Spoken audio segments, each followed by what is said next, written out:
ထမင်းစားနေကြတာ ဟုတ်ကဲ့ အေးရဘာတွေရောကြောက်ပြုံးနဲ့ ပြုံးနေ ကြောက်ပြုံးနဲ့ ပဲနီပြုံး ဘယ်နေပြုံးလေးနဲ့ဒါလေးနဲ့စားနေကြတာမျက်လုံးတွေကဝါးနေလားလို့ ဟုတ်ကဲ့ ဘလို့ဖြစ်တော့မျက်လုံးတွေတအားဝါတာဟော ကတော့စီးတွေပါဟွာ၄လလောက်ရှိ စီးတွေရော ဝါတယ် ဒီကလေးမွေးပြီးတော့လား ဒီလိုမျိုးပြီးတော့ ဟုတ်တယ်နော်အမမျက်လုံးကြီးတအားဝါထင်ကျွန်တော်မြင်ဘူးနှခမ်းနေနဲ့ချောင်းတယ် ရှောက် ပြားချောင်းစီးတွေရောဆိုအမြဲတမ်းဝါနေအောင်စီးတွေ စီးရအေးကလေးအမြဲတမ်းဝါ နေဘူးထဲမထွက်လဲဝါနေရပဲ ဝါနေ ဟောဗျာ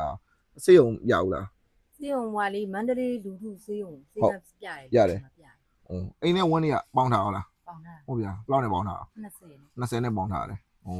အဒီစိတ်ကူတာလား စီးကူတာလေ ဟို 9ရက်နဲ့ငါမကုန်လာ 9ရက်နဲ့ကုန်လာလား 9ရက်နဲ့စားပြီးတော့ပြီးရောပေါ့နော် ဟုတ် မလို့အိုးရငါတာ စိတ်ကူစိတ်တွေသွားသိလားစိတ်တွေ စားသေးလားစိတ် စားသိတွေ စားသေး အဲ့ဒါတွေနဲ့ကိုပေါင်းထားတဲ့တိတ်20လေးကကုန်သွားရောဟုတ်ဗျာ အကုန်လာနဲ့တန်းပြန်လာတာ လက်မြန်လာတာ သူကတော့ကုခိုင်းတာပေါ့ ဟုတ် မလို့မရပတ်စံခက်ခဲရ ဒါခက်ခဲတော့လား သူတို့ကနေအောင်နဲ့ อืม သူတို့တော့ပျောက်စီချင်းတော့ပေါ့ ဟုတ် မမရခက်ခဲရပတ်စံမရှိတော့ဘူးတဲ့အမျိုးသားပတ်စံမရှိတော့ဘူးသူတို့အမလေးအဲ့ဒါလည်းပြန်အောင်ဆိုပြန်ရှာတာ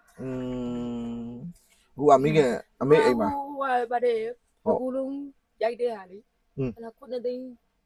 6သိန်းလောက်တော့ရှိရဲ့တဲ့ပတ်စံကိုမလို့ပြောသွားဆိုတော့အမတို့မရိုက်နဲ့ မရိုင်းတာဟိုအဲ့ဆိုရင်ယောဂပြရင်တက်လာနဲ့ရအောင်လည်းမကူနိုင်တော့ဆက်လည်းမကူနိုင်တော့ဒီတိုင်းဆင်းရလားအခုအိမ်မှာဒီတိုင်းပဲနေနေတော့ ဒီတိုင်းပဲနေနေရတာ ဟုတ်ဗျာ အိမ်ကတူကွာဟိုဘက်နဲ့ အဲဒါမိခင်အိမ် ဟုတ်တာအမေ ဒါအဖွားဟုတ်လားအမေအသက်60ကျော်ပြောလားဩအသက်60ကျော်မိခင်အိမ်မှာကတ်နေရတယ်လောလောဆယ်တော့ ခဏဟို ခဏလာနေရ ခဏလာနေရတယ်အဲ့ဆိုအဲ့အိမ်ဝင်လေးကပြန်ရွေးပြီလား မောင်ယူနိုင်တယ် ညင်းနိုင်နေဒီတိုင်းပဲပြတ်ထားအဲ့ကြအတူပေးရတယ်လား ပေးရတယ် တက်လာဘယ်လောက်ပေးရ ဟွာ ဘယ်နဲ့ကြက်တော့ 30တို့ 30တို့ဟုတ်ပါနော်အဲ့ဆိုရင်ကျွန်တော်တို့ပြန်မရွေးမချင်းတော့အတူတက်နေမှာပေါ့ ဟုတ်တယ်ဟိုကတော့တက်နေ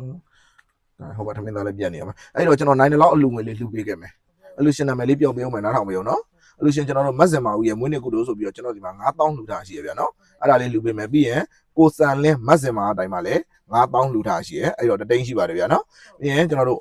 ကိုစောလှိုင်ဝင်းရဲ့မွေးနေ့ကုသိုလ်ဆိုပြီးတော့တတိန်းကြီးလှူထားလေးရှိရသူတို့အလူရှင်3ဦးရဲ့အလူငွေ2တိန်းရှိရဒီ2တိန်းလေးထောက်ပံ့ပေးခဲ့ပါမယ်နော်ကျွန်တော်လှူလိုက်တဲ့ငွေကြေးပမာဏကအိမ်ဝန်းရွေးဖို့တော့မရဘူးတို့ပေမဲ့လို့တစ်ပတ်တစ်လမ်းလေးကစားဖို့ပဲလေးပဲရရပါနော်ဟုတ်ကဲ့နော်အခုအမျိုးသားဘာလုပ်တာတော့ ဘုရားလက်သမား လက်ဓမ္မဟိုကဲဟုတ်ပြီအလူငွေလေးလက်ခံအောင်ဗျအလူငွေလေး2တိန်းပါ ဒီမှာလေဒီကျမပါဒီရှင်းလာပါဒီ ကဲကျေးဇူးတင်ပါတယ်နော် ဟ